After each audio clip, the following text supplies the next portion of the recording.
Okay. So last week we covered the mechanics of KNN. So I actually went there and I literally coded it out for you, if you remember. Although I said that you will not be doing this basically yourself. So this is what we covered last week, and it seemed pretty complicated, maybe, especially for those of you who are new to this. But in reality, it is much, much simpler than that, okay? And we are going to basically see how, because we'll be using KNN from scikit-learn, which makes it super simple. But I think it's imperative and it's really important that before we just go further, you guys really have a good grasp of what is classification to start with. I mean, what is this idea of classification? Because it is huge in the domain of AI and, like when you talk about this machine learning, ultimately classification and regression are really important. So, I mean, if I say that we have a data, okay, so we have a data. Depending on what this data is related to, it can either have a numerical outcome, okay, so a numerical, or it can have a yes and no or a categorical outcome, technically, categorical. So the KNN model that, for example, we are looking at, it falls under, you know, categorical treatment or analysis of data. Whereas when we did the regression, it is when our model is ultimately giving as an output a numerical output. But don't get mistaken, uh, for a machine learning model or a deep learning model or whatever, ultimately it's all numbers, yeah? So whether it's categorical or it's numerical, ultimately there is a number that is outputted from your whole model, or your whole algorithm. But it's how it's processed that then at the end of the line is perceived as a categorical output or as a numerical output.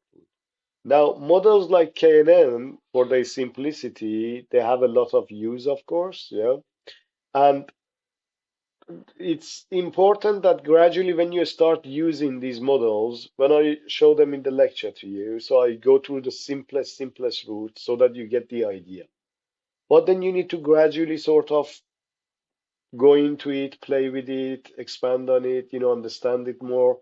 And especially if you want to implement it for your own studies or for your own domain knowledge, I don't know, let's say if you're doing a PhD or you're doing a project or something and you want to use it, to decide to choose the right model for yourself. Okay? Like now, when we discussed KNN last week, we said that we need to choose the number of neighbors. Yeah. So the number of the neighbors is extremely important in terms of what you sort of how you base your model with. Because if you don't number your model properly, it's going to be the outcome of the model is going to be completely different. Okay. So if you do a KNN model with three neighbors, four neighbors, I don't know, five neighbors, six neighbors, whatever, any number, yeah, that will have a significant impact on how your model performs. Okay. And you might be thinking, like, oh, okay, then how do I go by choosing this number? I mean, how do I come up with number three, number four? Okay. So that's what today's lecture is going to be about, like for you to choose the right, basically, number of neighbors for your model when you're deciding to, construct your model. So let me just get rid of these stuff I wrote here. Actually, I think it's better if I go like, all right, leave it. So you see the data I've given you. You have some columns basically here. So you have WTT, PIT, QW, SPI, blah, blah, blah, blah, blah. Okay, and then we have a target class. Okay, so let's just pretend for a moment that we know what these column headings are referring to. Okay, you can imagine or what you want it to be. For example, if you're a biomedical student or you're a biomedical researcher, maybe these are data associated with laboratory results associated with cancer cells. Yeah. If you are a marketing person, I don't know, dealing with car sales, maybe these are associated with market parameters that govern whether a customer is going to buy a car or not. If you are an insurance provider, these columns can be related to, certain parameters associated with the drivers, and that target class is basically indicating whether they're going to have a crash or whether, well, make a claim on their insurance or they are not going to make a claim. Or if you are working in the banking sector and you are trying to give credit to a customer, those, columns can be related to the possibility of a customer, like defaulting on their loan or not. So we don't care at the moment. Yes. Today's lecture is going to be okay. We know KNN is all about it's an algorithm that is going to help us with classification. And we are going to just assume that we know what these parameters that are you see here, these input features basically are. Okay. So you don't need to worry about what do they mean. They can mean anything that you want, but ultimately the outcome is what we want. Is the model, once trained with these data, is going to make sense or not? Okay. So first thing first, I want you to import the necessary libraries. Okay. And once you import the necessary libraries to open the file, basically, the data file as a data frame. And try to use this index column equals 0 so you don't get that annoying index, appearing as a column, which then you need to drop it afterward. So please go ahead and import this file. And let me just actually make this large. So I won't need that anymore. So like that, it's going to be better. So I already did this just to save time, but I'm going to give you some time to do it. So df.head. So as I mentioned right away, we got these columns, whatever they mean, we don't care at the moment. And we have a target class. And what we are interested is we are going to use KNN algorithm, yeah, to see if we can use this data to train the KNN to make really good classifications for us. Okay. Uh, but then what is a good classification? What is a good classification? I mean, how do you know if you're making a good classification, if your model is making a good classification? It's certain metrics that we will be using, okay, depending on the type of the problem and data characteristics. Here are some of the most commonly used metrics, yeah? So one is the accuracy function, okay, which is basically measuring the proportion of your correct predictions. So accuracy in its simplest term, once you have trained your model, and you have tested it, it would be able to tell you, okay, how many correct predictions you're making. It's really good if you have balanced data. It means that if you are, for example, checking the features of a dog and a cat, you have 500 cat data points and you have 500 dog data points, then that's a balanced data set. Yeah. And it usually is pretty good, to use the accuracy there. Then you have precision, which is the ratio of true positives, yeah, to the sum of the true and false positives. And it's useful when the cost of false positive is high. You might be like, what do you mean cost of a false positive is high? Well, false positive, it means, for example, if you are predicting if a patient has cancer or doesn't have cancer, okay? If your model by mistake predicts that they have cancer, by mistake predicts that they have cancer is called the false positive. Okay. And the cost of it being high is, okay, how important is it for your model to make that mistake? That's what it means.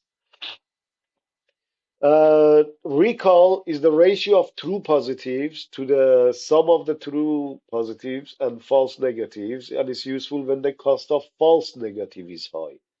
False negative in your cancer example is when the person has cancer and your model predicts does not have cancer. Okay, and what's the cost of that? Well, obviously it's quite high because if somebody has cancer and you tell them no, you don't, and then instead of seeking cure, they go and live their life, and that thing expands. Well, there's a high cost associated with that. So it's important that you sort of understand that, yeah? Then we have the F1 score, which is the harmonic mean of precision and recall. It's basically a balance of precision and recall. And to be honest with you, it's the best indicator. It's the best metric that we can use to sort of assess your model, whether it's good or bad. Yeah, not good or bad, how good it is, how bad it is, how he has performed. Okay. All right. So we will be looking at these, and it's quite simple. You don't need to calculate them by hand or anything. It's all basically calculated for you in a single line of code. But it's important that you make sure you understand this. Not only for KNN, you will technically need to understand this for any form of classification. Yeah, any form of classification. Would it be the latest of the state of the art classification algorithm, or something conventional? All right.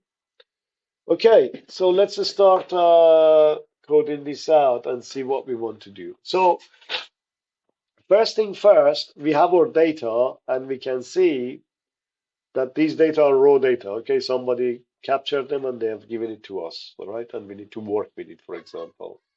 What we need to do, we need to scale the data, okay? It's important that we need to scale the data because KNN requires normalized data. And we're going to use the min-max scaler.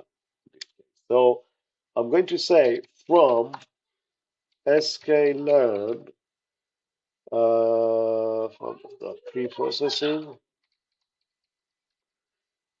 import min-max scaler.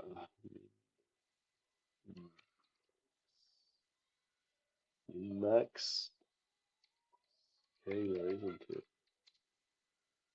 What did I do wrong? Oh, sorry, that's me. SK learn. Okay, that should be right now. Okay, so I've imported the min-max scaler, and I think I've already shown you the standard scaler. We're not going to do that, but you can do it on your own time. Yeah. Next thing we're gonna do, we're gonna make an instance of this. Yeah, so a scalar, we're gonna call it equals min-max scalar.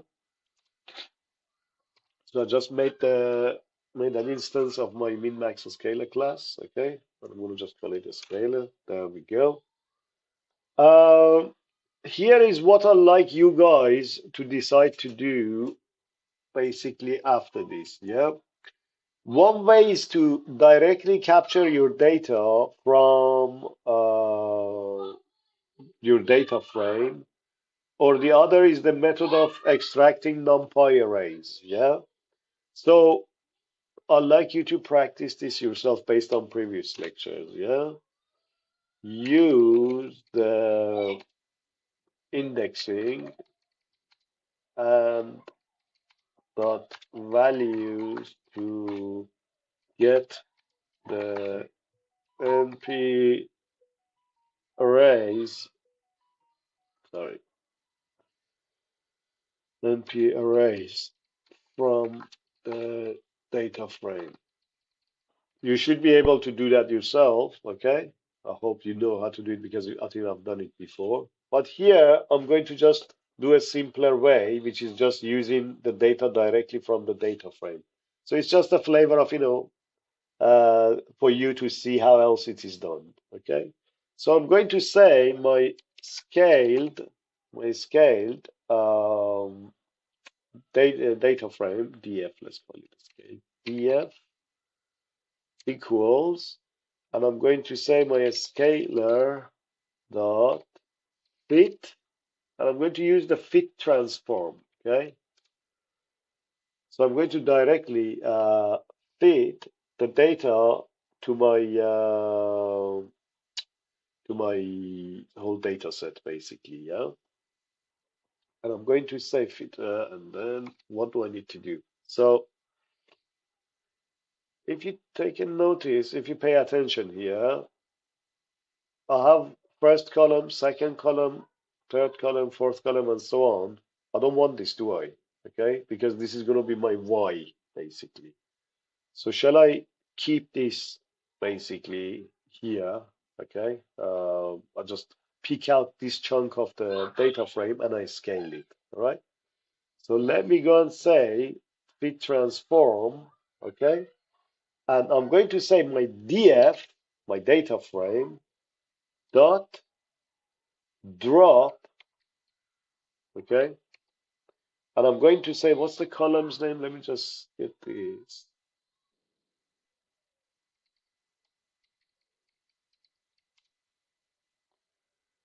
Target class. Yeah. So I'm going to just copy paste this. And of course, I need to mention axis equals 1. Okay. Let's try to do that. Okay. Target class not found in the axis. Well, it should be. Why does it say it's not? Ah, it's because I'm being silly. That's fine. Okay. So the drop axis that, so that should be fine. Okay. So can we look at the scale data? The scale, sorry, df. Okay. Have you noticed something? I've used the scalar and I've used to do the fit transform, and I straight away, it seems like as if I have a NumPy data frame format. Can I do this? Yeah. Type.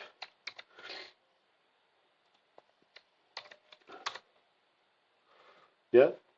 So this was my data from the data frame, basically. I dragged it out, I fit transformed it right away, and scaled it technically, fit transform with the scalar that I had imported. And I have a NumPy array data frame out there. Whereas previously I showed you something, that I mentioned, like you say x equals df.ilog. I'd like you to try that as well yourself and see the difference. It would be a good practice for you, okay? But anyway, so that's my scaled df, okay? It's basically what I did was I just took out this bit, yeah? Like the main input features of the data. And I put target class out of it at the moment. Yeah, the target class, I dropped it, okay? So that wasn't there. So I have my scaled data frame basically here, which are the input features. Um, Now let me see. So once I've done that, let me just double check something.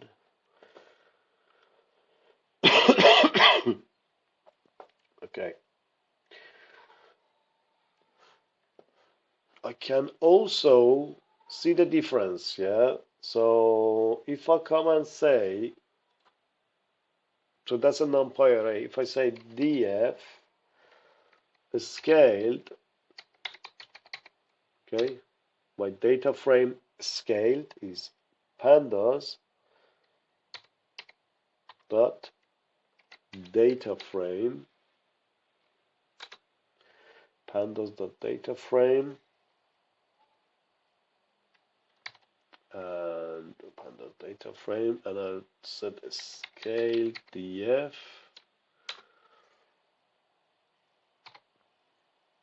and the column names. Yeah, so just I hope you understand why I'm doing this. I don't really need to do this, but rather I'm trying to do it since it's a short video so that it puzzles you a bit, especially if you're new, so that you can get more involved into understanding how this NumPy and pandas work and interact with each other. Yeah. So look at that. I had a data frame. I scaled the data, the input features of my data, okay, not the target class, but these input features, just these. Yeah, I extracted them with a single line of code and scaled them right on the spot. So I have a NumPy array basically there. Yeah, and look at this. I'm creating a new data frame. Okay, df scaled equals pandas dot data frame scaled df. Okay, so what are going to be my columns? Because if I just say scale df, it's going to put the numbers in there, and it's going to look a bit yucky, you know, no names in there. So I'm just going to say columns equals, well, my original column, my df dot column, well, all of them except the last one. Okay. So if I look at my df scaled now,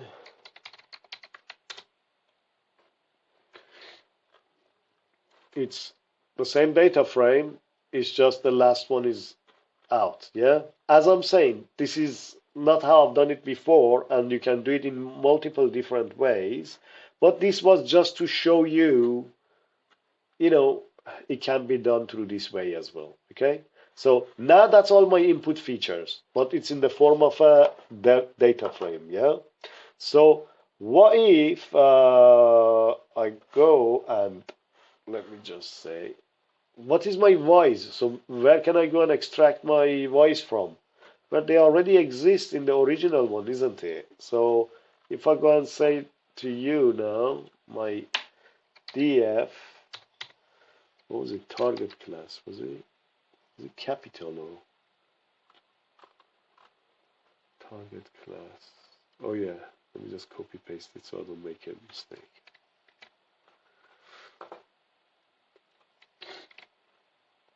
Okay, df target class, there we go. And my classes, the target class, they're all there. Okay, so it's like as if I have two different data frames. One is the input features, and one is the outcome. Okay, so just know that you can do this. You can go through this method basically. Yep, if you want.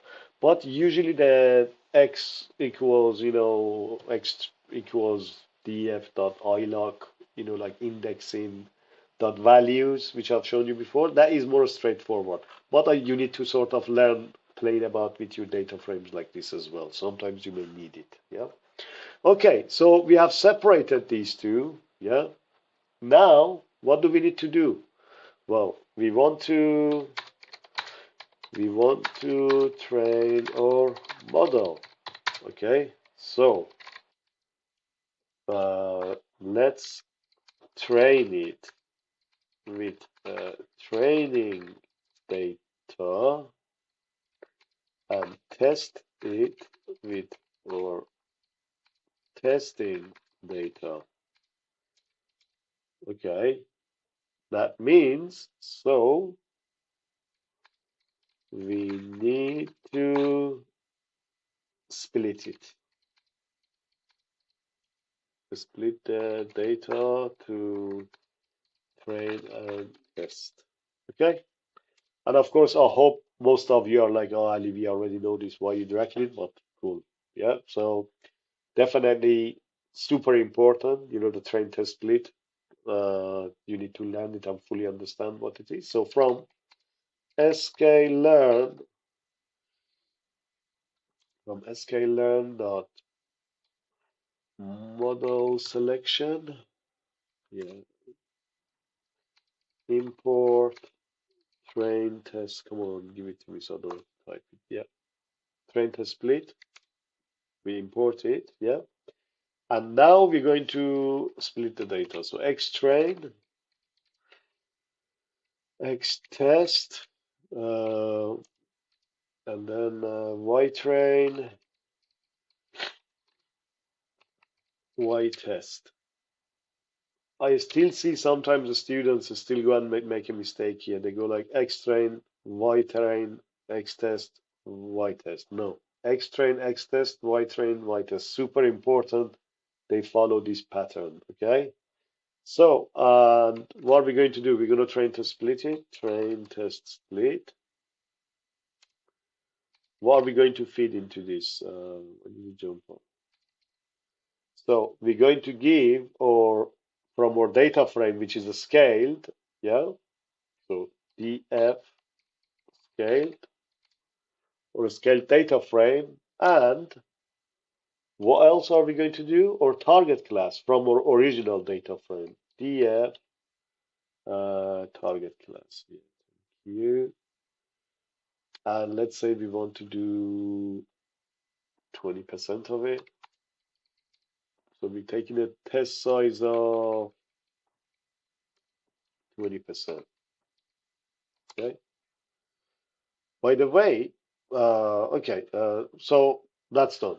We have now split our data. We have the data for training and testing. Let's just quickly check something. Dot shape and x test dot shape. A shape. Sorry.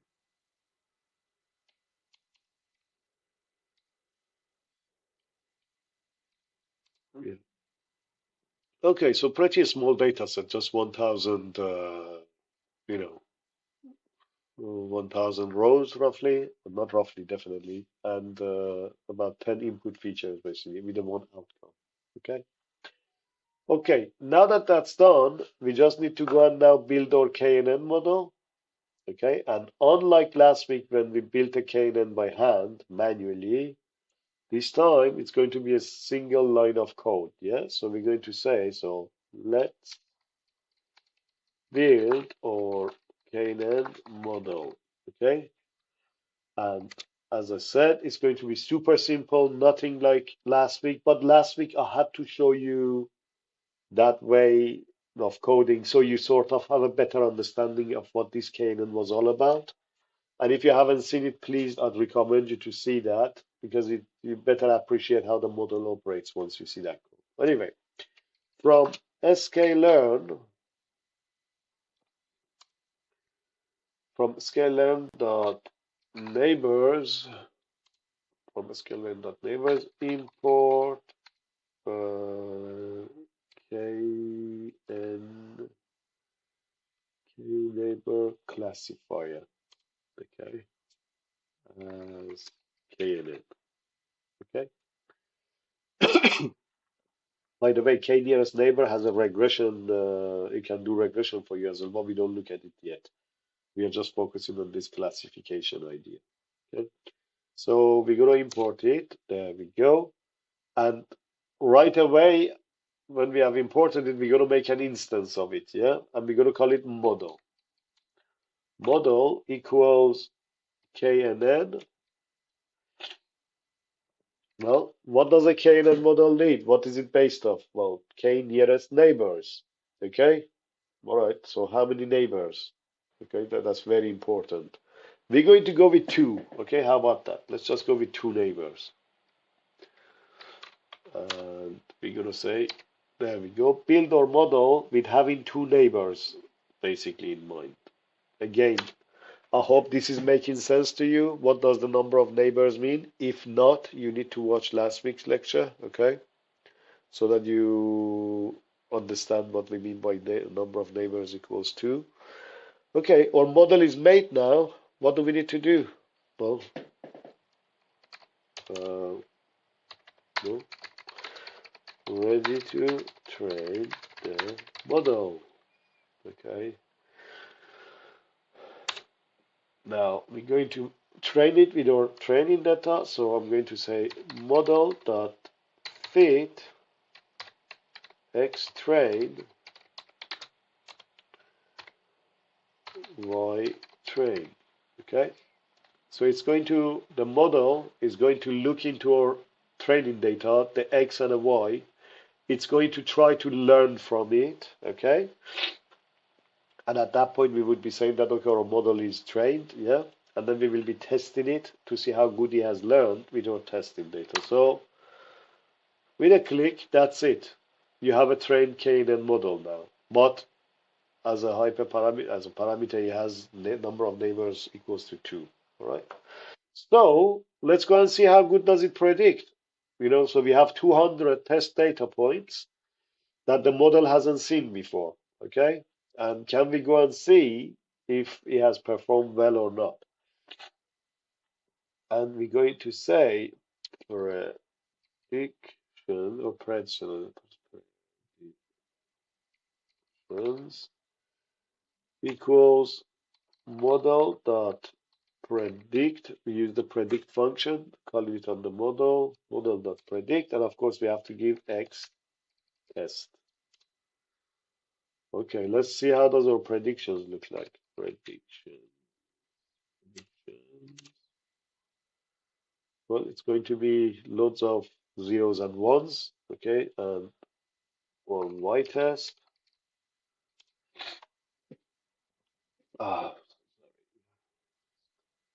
or y test is a part of a data frame, isn't it? Remember, where was it?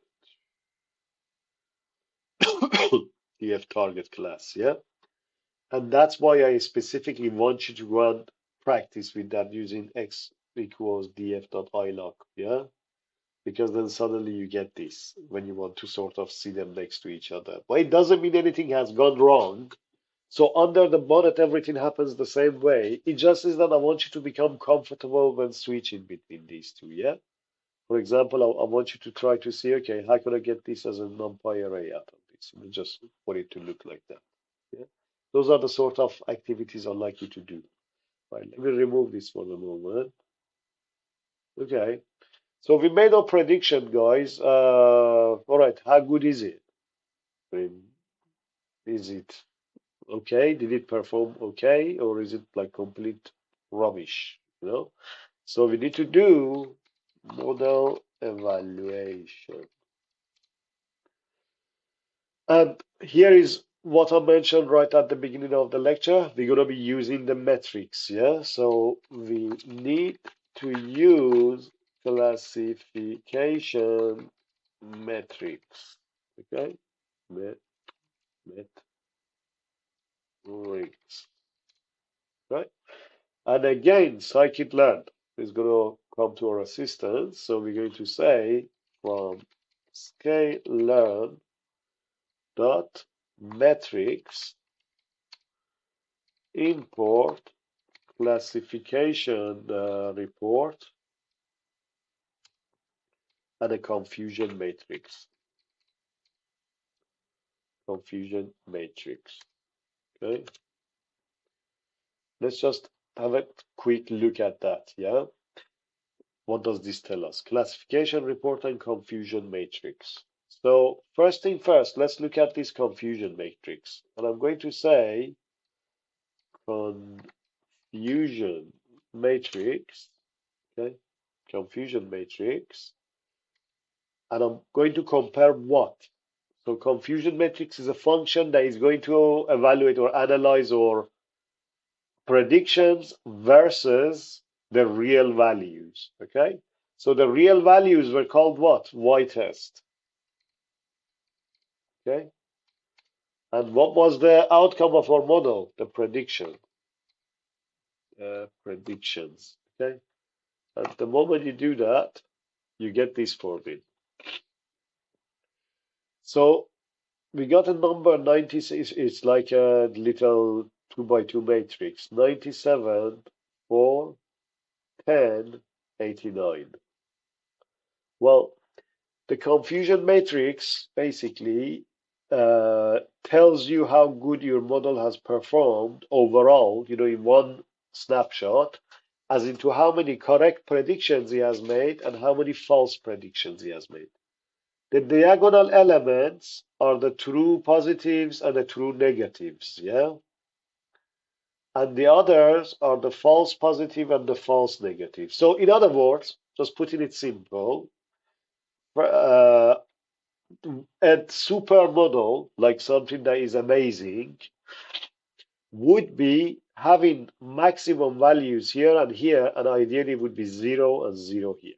Okay, so if suddenly a model came from the aliens and it was unbelievably amazing at predicting the stuff, if you do a confusion matrix of it, of its output, versus the real sort of indicators, you should be getting maximum value here, but 0 here, 0 here. Okay? What I'd like you to do, so please look into confusion matrix on your own time. It's so simple, guys. Yeah, so I mean, once you look into it, it's about 5 minutes before you understand what that confusion matrix is about. So, so far I can say that out of 200 data points, he has made about 100 and about well 180 roughly correct predictions. Yeah, 186 roughly correct predictions, and he has made 14 mistakes. Yeah, which is pretty good actually. Yeah. But this is because this is mock data. We are, like using it for training and all that. Yeah. But that doesn't seem bad. Of course, again, it depends on your problem statement. What are you using this for? Yeah. If you were trying to establish whether somebody has cancer or not, or a drug is preventing cancer, or a test is indicating cancer or not, this is not good because you literally for something that serious, you want 0 and 0 here. Otherwise, your model is rubbish. Yeah. But if this was just like a credit card, maybe like outcome, yeah, you can sort of negotiate your way through on, okay, how good do you want it to be? And classification report, yeah, if I say print classification report of, again, the same input, yeah, y test and prediction. Okay, so sorry, I have a bit of a flu as well. Classification report, we are using it. We are giving it the y test and the predictions. And the reason I'm using the print function is so that, yeah, it will have a nicer output, basically. Yeah. Otherwise, you could do it without that as well. And look what you get. Yeah. So you're getting the precision, recall, and F1 score, which I mentioned above. Yeah. So F1 score of, and as I said, F1 score is really great. I mean, it's one of the best indicators of how good a classification has worked. The maximum value obviously is going to be 1, but you will never get 1. If you ever get a F1 score of 1, definitely question your model. Yeah. Or if you, with a very simple training, you get a F1 score of 0.99, there is something wrong. You can't be that lucky to get such an amazing prediction so quickly. But you need to know that closer to 1, the better. Below 65, 70, not good.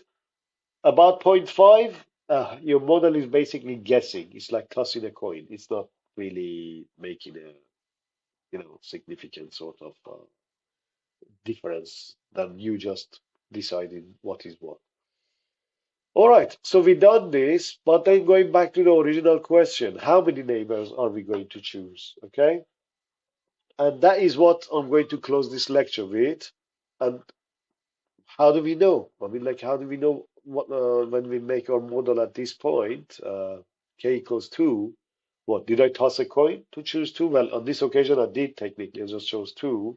But when you use a KNN, you don't just come and say, I'm going to use 2, I'm going to use 3. There is a step that you need to undertake, yeah? And that's what we're going to do and close the lecture with. So, I'm going to say, before you do this, before you do all of that, yeah, when you have your data ready, this is the step you do, yeah? The step to decide on the right number of neighbors for your KNN model. And it's not going to be complicated at all. It's just a for loop, but it's important that you understand the idea of it. So I'm going to say from sklearn, okay? So this is like as if you have started fresh. You have your data ready, dot neighbors, neighbors, import KN classifier, just like as we did, okay? And then you're going to just call counter or something. Okay, counter. So I created an empty list right away. Okay, counter. So it means I'm going to be using a for loop to fill it up. Yeah. Then I'm going to say for I in range 1 to 20. Okay. What does that tell you? That I want to check up to 20 neighbors. Okay, that's what this means. So for I in range, let me give an indentation. For I in range 1 to 20, K and N equals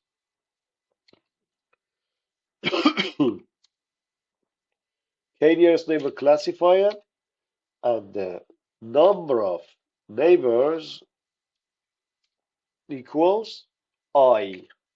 Okay, it's going to be equals to I. And then I'm going to say KNN dot fit X train and my Y train. Okay, and then it gets trained basically. Next, pred I, prediction at I stage basically, equals KNN dot predict, sorry, predict, of course, predict the X test.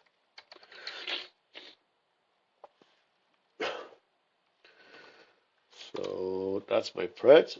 What do I need to do next? Of course, I need to now top up this counter with something. And definitely, I hope you sort of having a guess what it's going to be. So let's go through it. I imported the KNN classifier. I created an empty list. I started a for loop. I want to check up to 20 neighbors. Yeah. So I initialize my model starting with neighbor equals I. So because I'm starting from one, the first one is going to be one neighbor. Then I'm fitting my model on the training and training data. Then I'm making a prediction and I'm naming it pred I. Okay, that predict X test. And what do I do next? I'm going to counter dot append.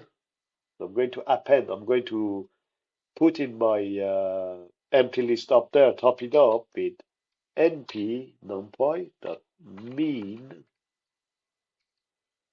pred I not equal to y test. Okay, I really like you to think about it on your own time as well, what we are doing here.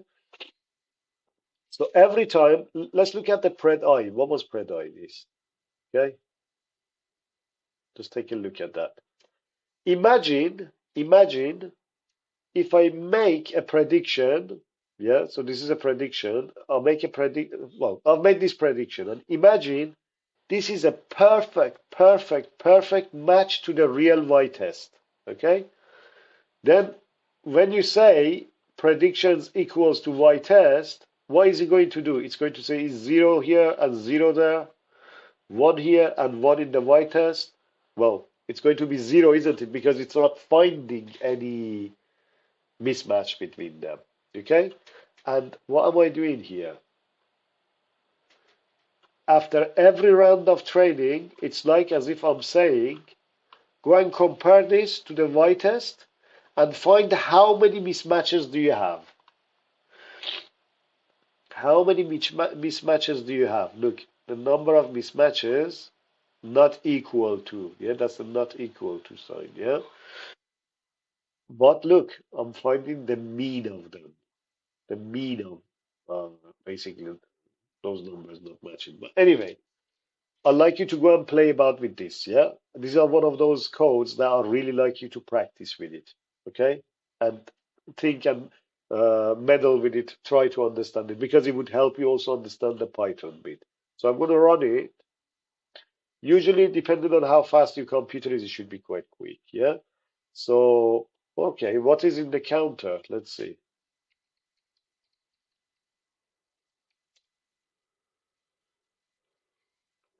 Okay. Yeah, we got a set of numbers. Let's see what does this all mean.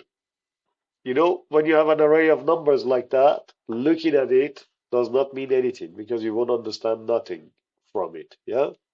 So what we need to do, okay, very quick plotting. plt.plot, and let's say a range of numbers from 1 to 20. Okay, sorry, not 10, 20.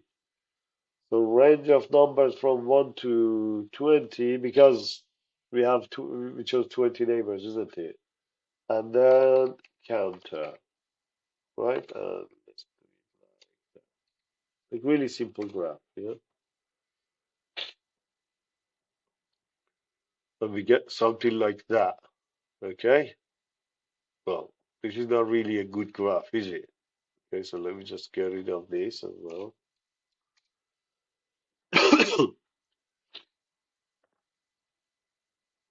Do you see this? Uh, I want you to try to sort of for a minute have a look into this and try to figure with yourself what did we just do. So let me show you the code again. We have a counter. We made 20 different KNN models. We made 20 KNN models, each with a different number of neighbors, and we measured the mean of the number of times that the predictions are not equal, basically, to the what do you say to the y-test, yeah, when they are not matching, and we are basically plotting it, okay, and it's 20 times, isn't it, for a range I 0 to 20. So I 0 to 20, that means it's starting from 1, 2, 3, 4, 5, 6, 7, 8, 9, 10, 20. So that's our K number, okay? And what is that? What is this? I want you to think, yeah? As you remember, I told you if you choose a model that perfectly predicts the outcomes as it is like the y-test is, then you should get a zero technically, isn't it? Like error. Well, if you see, it's as if our error is going down. It's going down and it's sort of remaining down, sort of in a similar region, I mean 0.06, 0.07, and doesn't seem to be doing much. And where is that occurring to? At around 6. Yeah? At around number 6. What this tells you guys is that ideally, I mean, this is oversimplified, yeah? That ideally, you should be making a model, yeah? You should be making a model with 6 neighbors, yeah? So you use this method, okay? And it would tell you roughly around what point you can just choose your neighbors because this is basically the lowest point. Now, somebody might come and say, oh, look at that. You know, well, that is low as well. Why don't we go with 13 neighbors? Yeah. Well, it depends. I mean, like, look at it. It's that is just a result of a lot of fluctuations. But when you get this massive dive and you get this plateau, here is the point that you should choose, you know, the number of neighbors basically based on this algorithm. Okay. Now, obviously, I hope that you go on your own time and you plot something nicer. So let me just show what I expect you to go and do.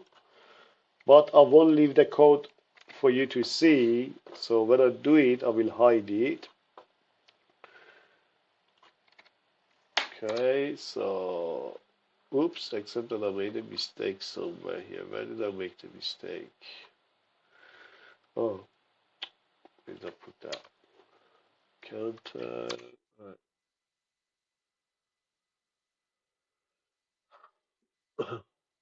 So I'd like you to then go and try to produce something like this, yeah? And that is where you decide that, okay, I will go with 6 neighbors, okay? And I made a deliberate mistake here as well in this whole algorithm, yeah? And I give you a hint, okay? So I want you to go and think about it, and I can tell you last week what it is. I think I have made a mistake. Something about leaking information. So when you see this video later on, when you watch it, I want you to try to see if you understood what I mean by this. Don't worry if you don't have to, if you don't sort of get it. Well, it would be really good, yeah? Try to see what did I do wrong, a simple deliberate mistake I've made that has something to do with leaking information, okay? When you're training a model, and that's your quiz for this week, yeah? And I would love it if you can drop me an email and tell me, Ali, I caught you. This is what you should have done. You did it by mistake, so that would be great. Okay, I think that's about it, guys. So thank you for joining me this afternoon. I'm gonna have to let you go now, and yeah, thank you.